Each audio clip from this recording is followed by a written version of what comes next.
Right, they made clear they have a lot of Moderna and Pfizer supply, so it should not put a big pause on the vaccine rollout overall. One thing they stressed, though, is that if you have gotten the Johnson & Johnson vaccine, keep in mind these blood clot reactions we're hearing so much about are incredibly rare. We know of 6 cases in the 7 million shots that have been done across the country. But they did say if you did get that shot within the past couple of weeks, there are a couple of symptoms you just want to keep an eye out for. This adverse reaction occurred within 2 weeks after administration in the 6 recorded cases. If you got the vaccine more than a month ago, your risk of blood clotting is very low. Health officials saying tonight that if you got the J&J shot within the past few weeks, just keep an eye out for a headache that doesn't go away, abdominal pain, leg pain, or shortness of breath. These are different than the mild flu-like symptoms that many people get after the shot. If you have any of these symptoms within a few weeks of the J&J shot, health officials say you should contact your doctor, but they also say you shouldn't be anxious or worried. The reaction is extremely rare.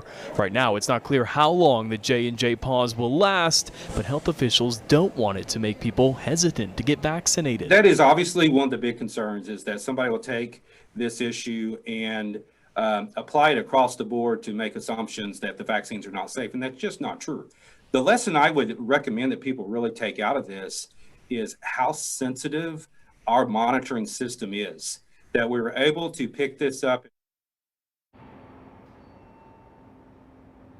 Yeah, one of the other things to keep in mind as well is the fact that part of the reason for this pause is so they can talk to healthcare providers and doctors about how to treat these very rare blood clot instances when they actually do happen.